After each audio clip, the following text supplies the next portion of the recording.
Broadcasting from the business capital of the world, this is the Podcast Business News Network. We are back with Randy Swaim, our Marshall Goldsmith certified executive coach and founder of Coaching for Relevance. How are you? How's Texas life treating you today? I tell you what, everything's going awesome with the Hollywood movie that looks like it's getting real close, almost ready to be out there, sounds like, and just a lot of what's going on. So it's exciting to be here, and it's Oh, always a pleasure being on PBNN and shows and with you and Steve sometimes. But I know you and I have been connected for quite a while, so it's always a ditto, pleasure to be ditto, here. ditto. What is going on in your world? I mean, so much, I'm sure. All that you do, you just need just at least a half hour show just to introduce yourself to talk about what you do. So, Okay. in short, let's spill it. And I know we're going to talk about leadership and how you're helping those individuals and businesses achieve more and strive and become better leaders in a sense. So great hmm topics for today, I'm sure. Go ahead. Good deal. Good deal. Well, I'm not sure what you were wanting me to say about myself, but just Whatever been you want. involved, and this is just my commitment, and it's not Yeah. all about me. A lot of people ask me about my autobiography and my movie documentary, and I think you've heard me say this before, but it's not about me.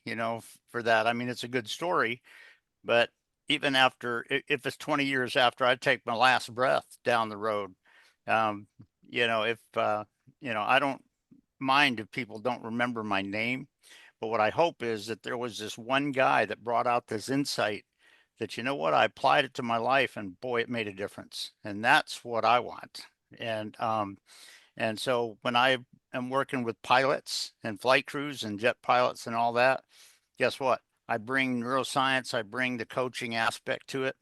Um, and a lot of people that I just kind of work with and a lot of people that I connect with, I bring those skills. And so it's awesome. Beautiful. Well, we're glad you're here today, and I know you're going to inspire us. What do you have on tap for us, Randy? What type of leadership, skills and stories are we going to hear about today? I'm excited. Okay. Well, what I was going to do today, you may remember that one on a previous show a couple of weeks ago or whatever, I brought out an aspect of how leaders need to kind of, when you're one of the things that can be a little bit dysfunctional sometimes is when you bring your team on a certain aspect where there's a whole spectrum of possibilities on what can be, accomplished or whatever and everything, instead of just saying one thing, kind of getting them involved and everything. And what I was going to do today is expand on that a little bit from a strict leadership standpoint.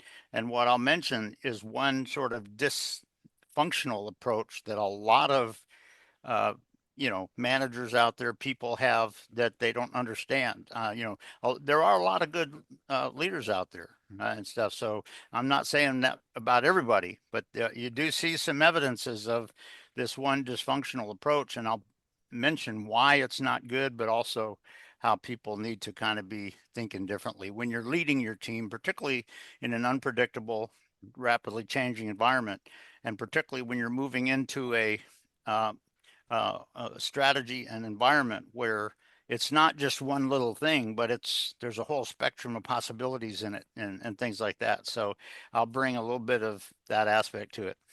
Oh, great. Love always hearing it. Go for it, Randy. Okay. Well, I'll tell you what, I'll go ahead and start right now. But the first thing that I'll do is mention what is sort of the dysfunctional aspect that sometimes you see today. And I've seen it in managers before, because they're managers that do not understand aspects of neuroscience and how the brain really works and all of that kind of stuff. And so one of the things, if you think of that situation where you're trying to bring your team into it, what I will tell you is many managers out there think their job is to just Mm-hmm. tell you what to do, shut your brain off, do what I tell you to do, that kind of thing. But also aligned with that dysfunctional approach is sometimes you see people, and most of the people that listen to this have probably seen this at least a couple of times in their career. Not that they did it, but just observed it. But what what you see a lot of people will do in an effort to force you to shut your brain off and just capitulate to me. What they do is they try to tell a joke or something to get you laughing.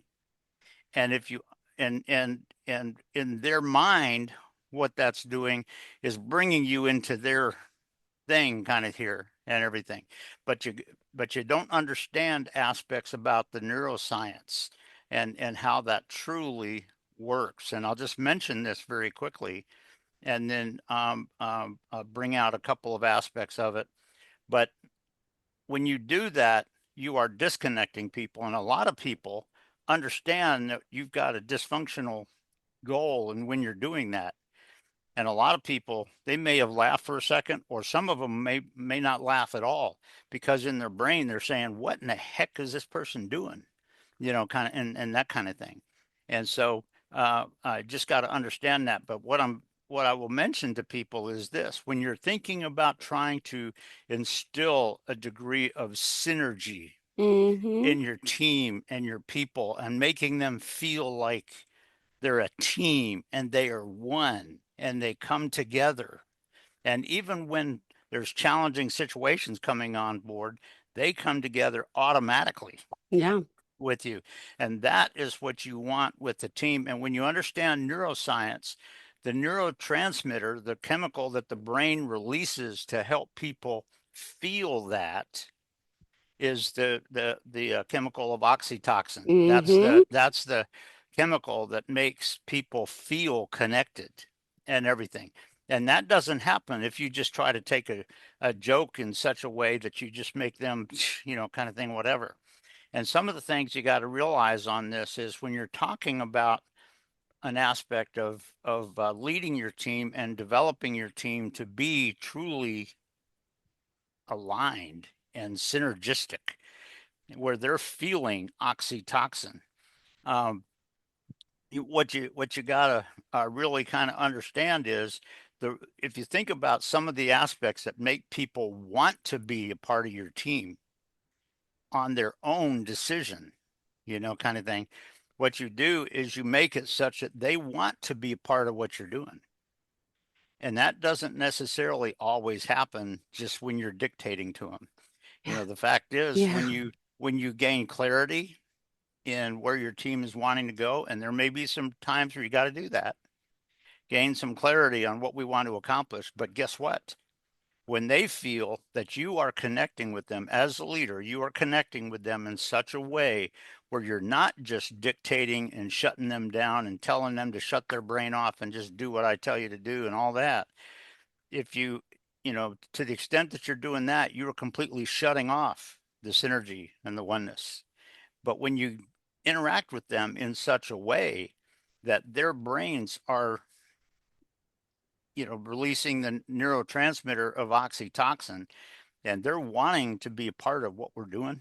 I'll tell you what, I can think of back in cases in my aviation career where, man, I wouldn't have gone anywhere else, because of that sense of oxytocin that I experienced because of the way we were connecting. And there are some times that you can see in my autobiography and in the Hollywood movie documentary too, that there were some times where I was able to instill that in other people. They were automatically coming alongside and doing it, not just because somebody told them to, but because deep inside they wanted to. They wanted to be a part of this. They wanted to help make the right result and things of that nature.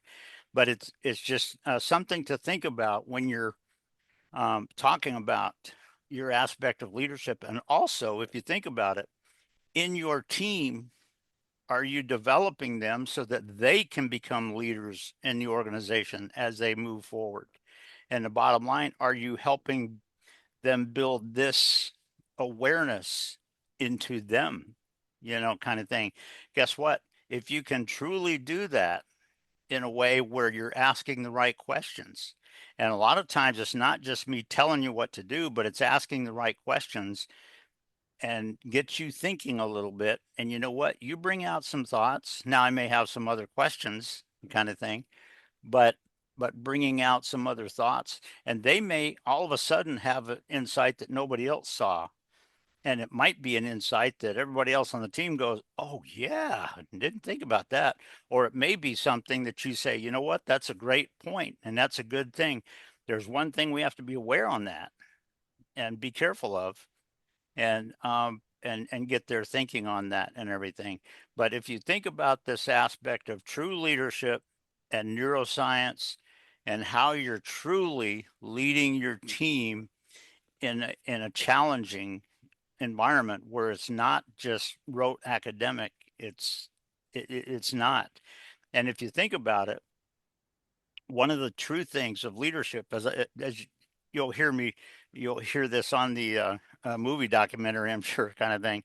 But one of the things I said is, as a leader, it's not about what you get out of it. It's about, you know, what you bring. It's about, are you doing what's right for your team, for your company, for the organization, for the group that you're leading, things like that. And guess what? That's bigger than you just telling them what to do. And miraculous things can happen in the growth and development of your company, of your team, if you do that right with true leadership. And it's just something that a lot of people don't think about because they don't think in those terms. But if you understand the neuroscience and the root and the true processing of it and what's really possible in this, it is amazing in what can happen. But you know what? That doesn't happen if you're shutting their brain off because you're trying to make them just capitulate to you. And one of the things you're doing is telling a joke to get them laughing. So they just set aside their brain and just capitulate to you or something like that, kind of thing. That can be very dysfunctional. I mean, Yeah. there can be some humor that happens, but the bottom line is what is really present when you're doing that, and what's really going on, and what is the real objective of it. And so it's just something to think about when you're leading your team. It brings a little bit of the neuroscience awareness in and things of that nature. But there's a lot of things that, you know, sometimes your team is going to be thinking about or whatever. And how are you responding? If all you're doing is telling them, well, this is the answer to it, da, da, da, da, you're shutting them up.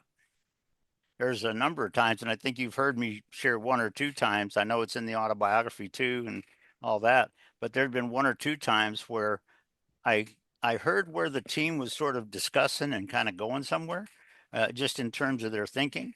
And you know what I Yeah. did as What? the leader? I just sat there and listened.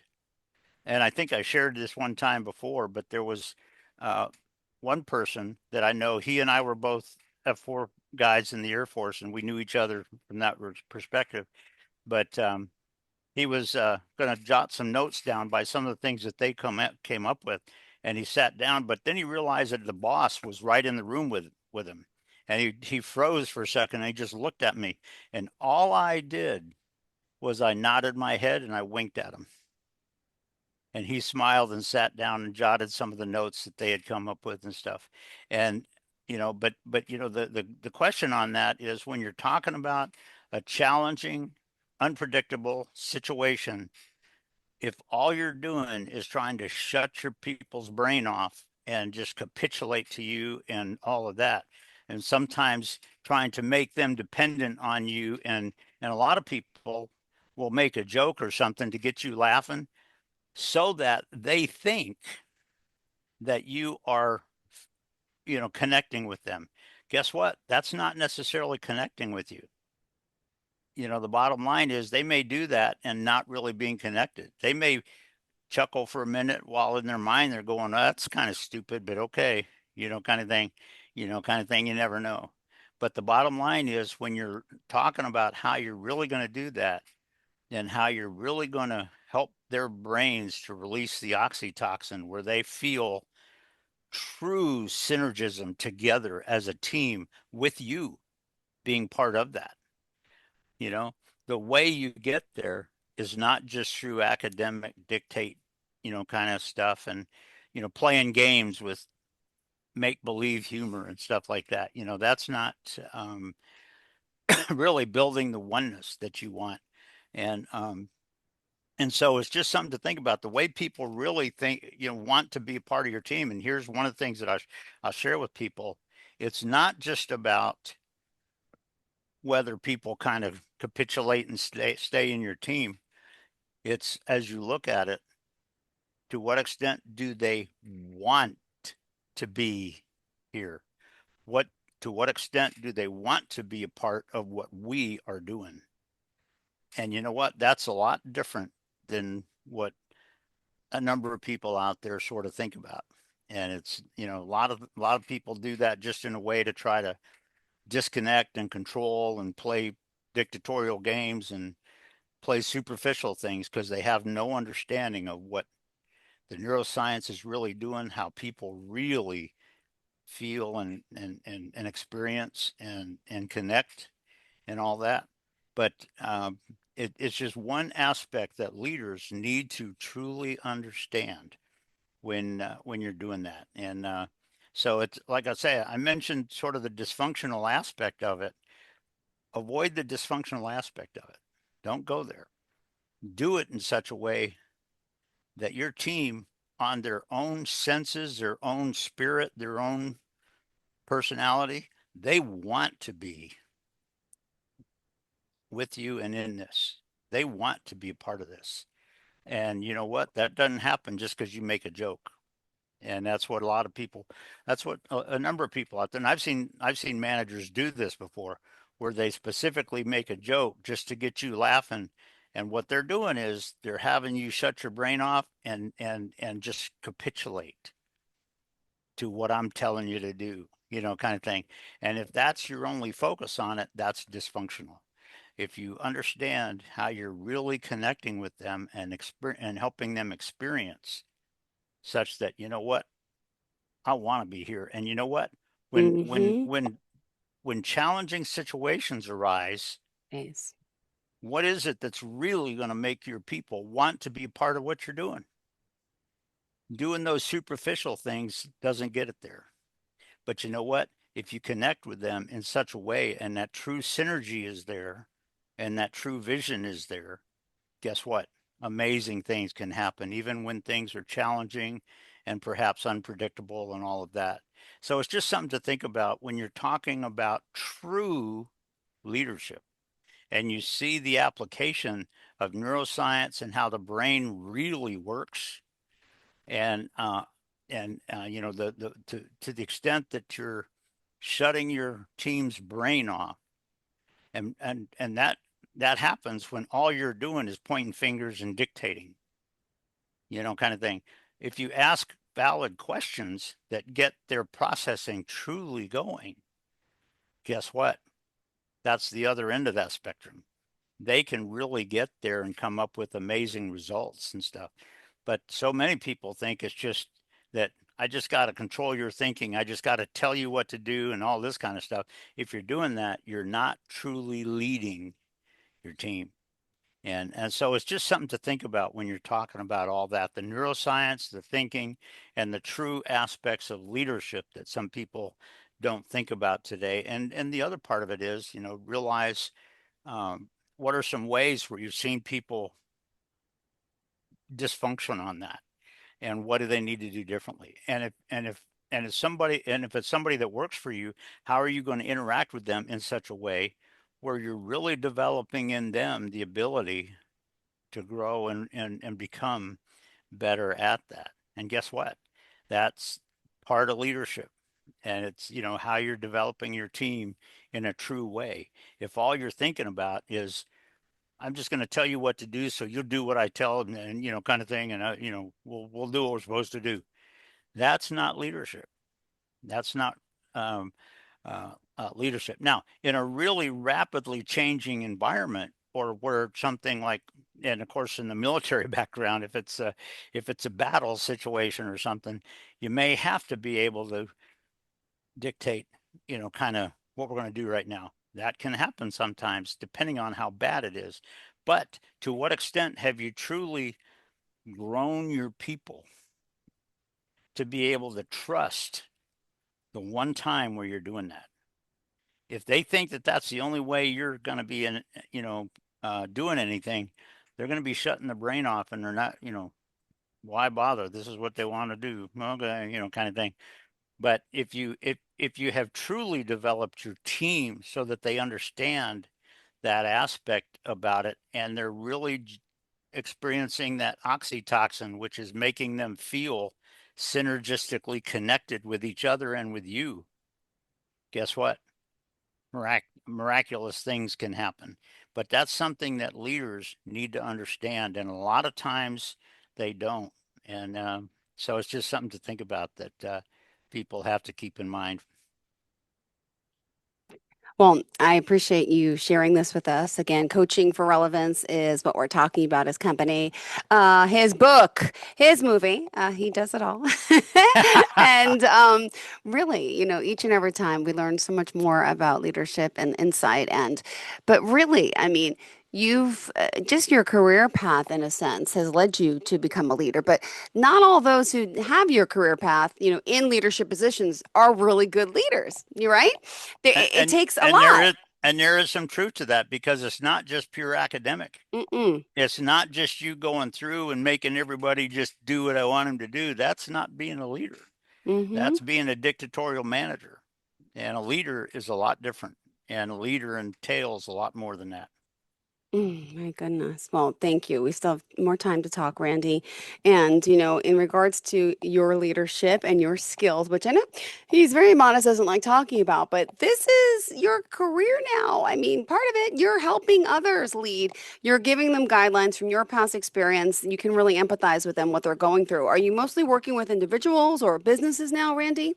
Well, a lot of it is I will tell the key place where I bring this Okay. is to flight crews and jet pilots over at Mm-hmm. DFW Airport. Now, if there's a case where some company wanted me to come in and guest speak or come in and coach some of their people, would I do that? Yep, you betcha, in Yes. a heartbeat. I also work with Rising Stars. In fact, toward the end of this month, we're getting back to the Trinity Trojan Talk with Trinity High School here. And I'm for about 16 years, I've been paired with a chemistry teacher there. And uh, once a month I go in and speak to them, kind of thing. But what I do is I bring this aspect, and I will tell you that there's a lot of people that have experienced this sort of difference that I'm talking about. In fact, one person, there's one 135 FAR 135 company that I'm one of their check airmen. So when their pilots come in here, I'm one of the one or two people that can actually give them their check ride, kind of thing. And and but uh, uh, I was on day one of a initial ground school of 4 pilots that were going through the initial training for the jet that we are focused on, and one of them was from this company. He was a new hire with this company, and he came up and as soon as he saw my name, he came up and he shook my hand. He said, "I want you to understand something. You just have no earthly idea what our company is saying about you. This is amazing. I'm glad you're here today." And I said, "Well, thank you. I bring all of this to what I do here, kind of thing." And they are aware of the differences. And in fact, I had about 5 years ago, I was in the sim because I had just gone down there briefly, and there was the director of operations from this operator and 2 of their pilots in the sim, and they were just sort of closing up. But he was sitting there. He had his iPad here, and he was just closing up. And he said, "Well, one thing's for sure, Randy." I said, "What's that?"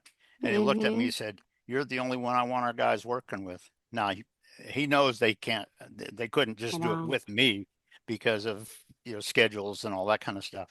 But it's just they have that happens when you have a true application of what we're talking about, what I'm bringing here.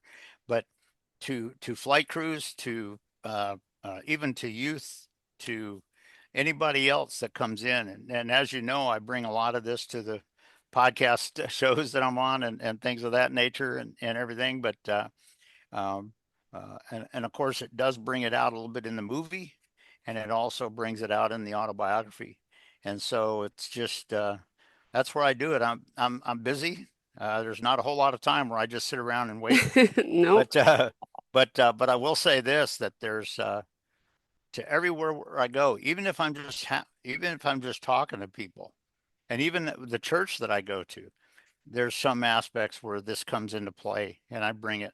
And not anything bad with the church or anything. It's a good church, but I just um, aspects of all of that is so key.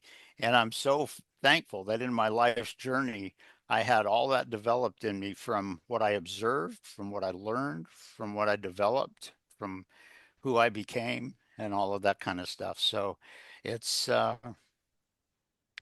kind of a lot of that. It's very interesting on what I'm doing and everything. But it's very key, and it's something that people across our society need to understand more of.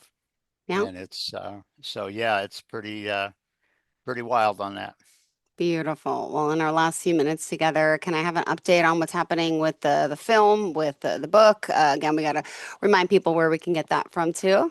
Yep, the book is actually on Amazon, and the title of it is Bring Freedom to Potential. So you can go on there and purchase it if you want. What I'd recommend is there's two ways you can purchase it. One is Kindle. Well, that one is not a book that's sent to you. That's just an electronic version sent to you. But what I would say is go to the Amazon, click on it, and purchase it there, because then they'll send it to you, and you'll have a copy of it in front of you. The other part of it is I just got on the phone with the AEMG guy today, and we were briefly there. And what he said was, he said, this is real close. And he said, probably in a few days, this is going to be ready to be released. And one of the things they're going to do, and then the title of the movie is Bring Freedom to Potential, the same. And the subtitle is True Story of Overcoming and Soaring Above the Storms of Life. And that's a part of this. But then as soon as the movie is released, I'm going to be flying up to New York City and getting on a professional television studio. And the host, who my understanding is has thousands of people all over planet Earth that are watching his show, he's going to be interviewing me about my movie and story and everything. So but there's places where people can go and purchase the movie, and all that. So that's kind of where we are. And Beautiful. my goal is to leave behind, even after I take my last breath, hopefully maybe in 20 years, 25 years or something, or maybe a little bit more, who knows, kind of thing. But when I do take my last breath, my goal is that there's some insights that are just valuable from my story to thousands of other people. And that's what I hope. Beautiful. Well, thank you so much, Franzi. How can we reach out to you? You can go to my website and Coaching for Relevance. And if you go to the website and go to the very bottom page of it, there's my email, and it also has my cell phone on there. So if somebody wanted to call, by the way, I'm not going to give you sales pitches. Now, if somebody has some need of something, yeah, we'll come up with something. But I just connect with people. If somebody just wants to have a chat, Yep. we can do that. Perfect. Thank you. Always a pleasure having you here, and looking forward to next time. Enjoy the rest of your day, all you're doing, and hope to see you soon live and in person. Sounds good. Well, I'll tell you, we'll look forward to it there, Jill. And listen, it's always an honor being with you. And I hope you have a great rest of the week. Thank you, sweetheart. You too. And to all of our listeners and viewers, stay tuned. We'll be right back with more. Bye-bye.